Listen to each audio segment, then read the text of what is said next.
Hello and welcome back to another video. Today here again on Forza Horizon 4 to test out another brand new vehicle. So this week we've got another brand new Porsche 356 being added to the game, which is the 356 RSR, which you can complete for 50% of this season. So this is, I believe, the brand new car this month, and I think the other car we're getting, which is a few weeks away, is the 1968 Firebird, which looks very similar to a 1960s Camaro. It's probably based on the same thing, but I believe we've had that in a previous game, so that's our recycled car this month. And this week we have the new car, which is the 356 RSR. The seasons seem to be kind of following this format now, where we get one new car and one recycled car from a previous game. I think they're kind of stepping down the content a bit, probably focusing more on Motorsport or Horizon or whatever they're actually working on at the moment. But anyway, we have this new car, which is another 356. We do have quite a lot of them now, but this one is a lot more extreme than any of the others. So you might have noticed it's another Emory one, which we've had before. We had the... which was the 356 we had before? There was the 356C Cabriolet Emory Special. So Emory are a tuning company which do sort of resto mod Porsches, but this one is a lot more extreme. As you can see, the previous one we had is sitting in A-Class, but it's upgraded. This one, stock, before I've done anything, is 846 class. So it may look like a 356, but there's very little 356 left of it. So basically it started as a 356 coupe, quite a rusty one, sort of barn find thing. Then they rebodied it, so it's not actually any original panels, but it is a rebodied completely 356B, wider body. It's actually a different chassis. The chassis is a 1990 964 apparently, so the engine's custom built as well. I think it's based on a Porsche engine, but heavily modified. So yeah, there's not really very much 356 left of this, other than the sort of side profile, because the front you can see is a lot sort of flatter. The back they've kind of chopped open, but it is quite a cool looking thing, a lot more extreme than the others. I think it counts as an extreme track toy for some reason in Forza. But anyway, let's see how it goes. It's got 393 horsepower, weighs 1,950 pounds, and has a 2.4 litre 4-cylinder engine, twin turbocharged. But yeah, pretty powerful, pretty mad build, one of the most extreme resto mod Porsches we've got in here.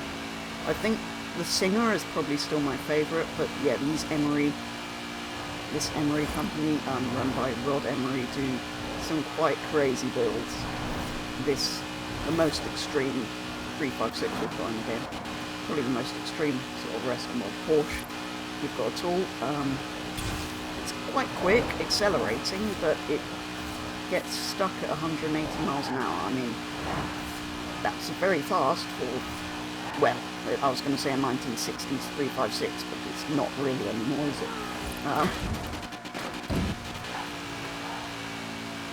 It's not bad going. I don't know what I want to do with this, really. Turn it into a sort of S1 class race car? Road racing, maybe? Because it's already mid S1 class, so there's probably not a huge amount we can do for that. Or I might just keep the standard engine, but max it out and see what we get to. Actually, tell you what, it slides quite nicely. Right, well, anyway, let's have a quick look at the interior before we head over to the... Not really a lot to see in here, classic kind of Porsche style. Apparently a lot of the elements are kind of inspired by previous Porsche models. But anyway, let's head on up to Edinburgh Castle, which we find ourselves conveniently near, if we don't do that, and see what upgrades and customization are actually available for this thing. Well, I was just going to go straight up to the castle, but I noticed something. The steering wheel says Momo on it when you're facing that way, but if you're turning left, it says OO-E instead. I don't think they've really thought that one through. Anyway, on with what we're supposed to be doing.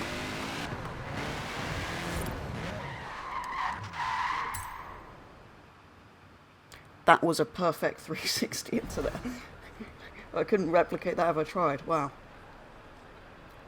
Anyway, we're here. What shall we do? Upgrades and customization. Custom upgrade. Let's go straight in and see what the engine swaps available are. How many? Have we got any? We have a 3.2 litre flat 6 twin turbo, which is kind of cool.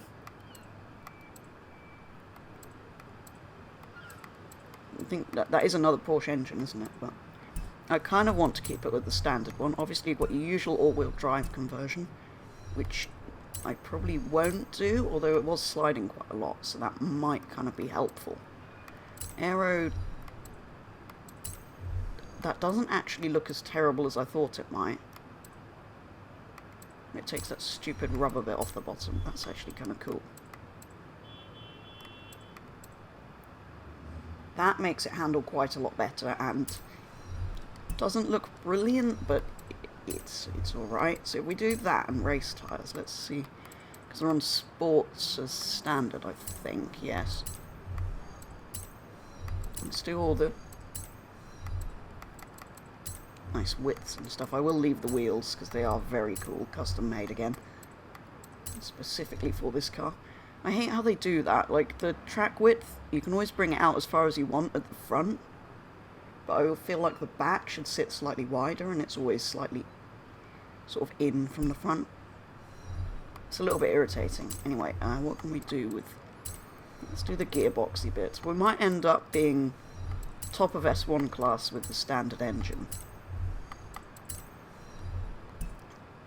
Let's see if we can make something that's okay in S1 class. Okay, we don't want rally, no.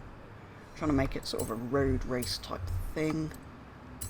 887, 889.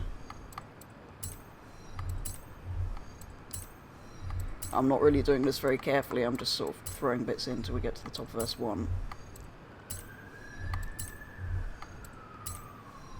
Which might not be the best idea, so we'll do this, and then I will come back in and sneak a couple more bits in. No, not quite. So I'll build it like this. I'll quickly check the designs and paints as well, and then I'll give it a quick test, and I'll come back and completely max out the standard engine. I don't think I'll go in for an engine swap, we'll probably leave that out of it, but yeah, let's see. First, there won't be any manufacturer colours, but I will just check if there are any paint groups. No, there aren't. Okay, that was easy.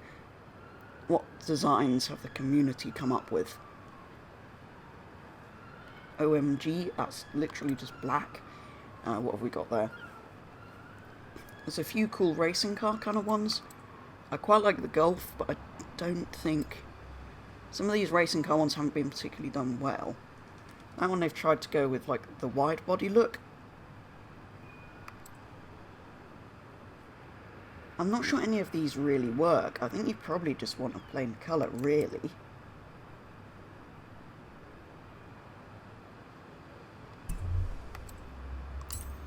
So I'm just going to go in and paint it. Okay, what have we got? What colour do we want to go with a 356? Do we want to go with like a classic cream sort of colour? I actually quite like that. It's a little bit too yellow. That's too green.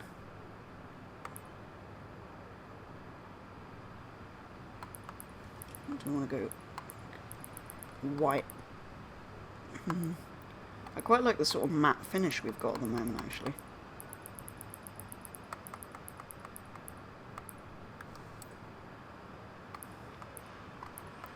I guess it's semi-gloss. Can we make a nice... Actually, can we make it just like white semi-gloss? Will that look...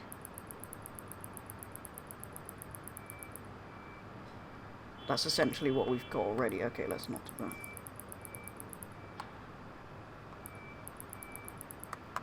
it's not. We could go with a darker. Just the more the colour it is, it's sort of almost matte black, isn't it, in real life? I'm sure the real one's more like that colour. I'm going to go with that for now.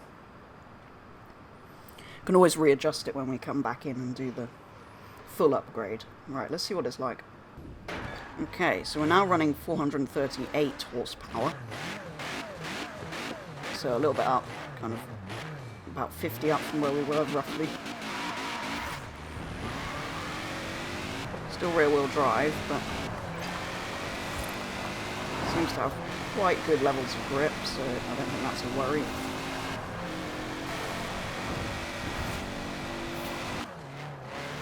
Yeah, it's a little bit oversteery, it's still a little bit rear-wheel drive. So I'm sure all-wheel drive you'd have a bit more grip there.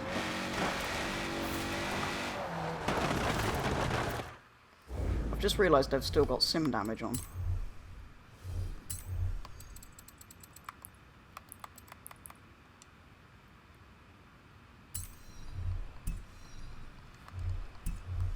That's better.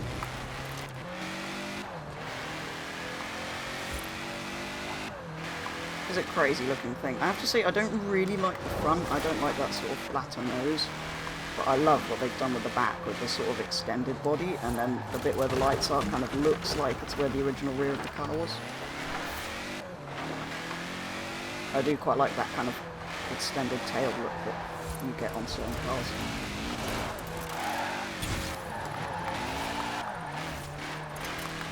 Yeah, it's a little bit too much oversteer still, so I think if I go and max it out, I probably will all-wheel drive swap it. It's not going to be, I don't think, in S1 car class brilliantly competitive unless, well, obviously somebody will make a better tune than this, but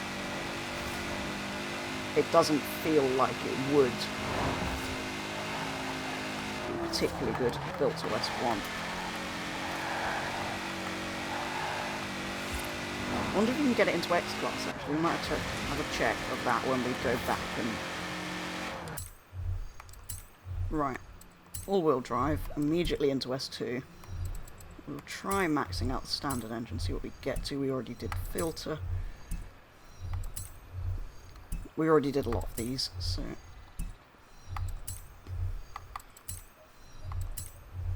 I'm not sure if I'll get to the top of S2 without an engine swap. It might actually, because we haven't upgraded the turbos. Not quite.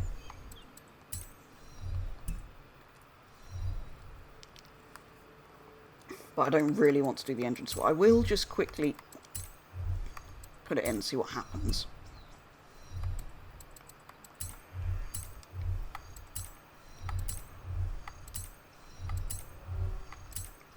Can we get it higher or to X-Class or something?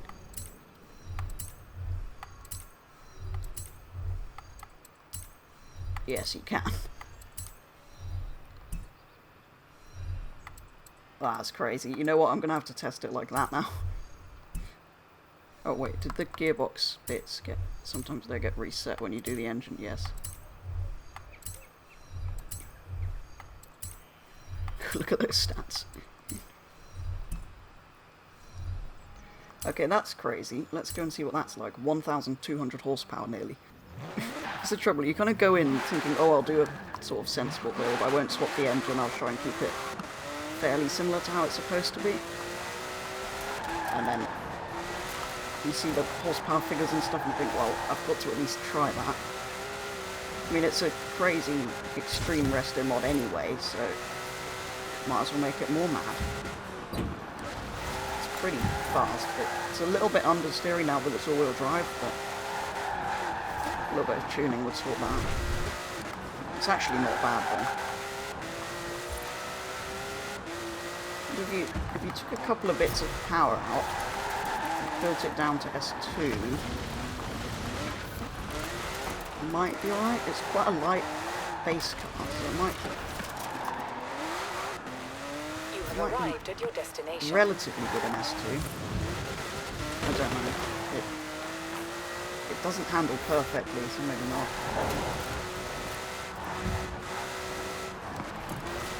I do love it. Crazy thing. I might end up converting it back to stock because it's already quite mad. And just have it as a nice car to drive about in. But it's not slow. And it's definitely better than the racer that we had last time. And it is going to be my favourite car this month. I'm not particularly excited for the Firebird because I think it is just a rebadged Camaro. And obviously it's a recycled car anyway. But this thing's cool. Do try to go and get it. I know it's 50% of the season for this one, so it takes a little bit of getting. The Pontiac Firebird, when that comes along, is just one championship again, so that'll be easier. Yeah, it takes a little bit to get this, which is a little bit of a pain, but it is quite a fun thing to drive, even if you're not going to win anything necessarily in it. So it probably is worth getting or buying from the auction house if you don't want to do 50%, assuming anyone's selling them. There you go. It's a crazy thing, and you can make it even more mad with upgrades, which is kind of fun, but it's better stock.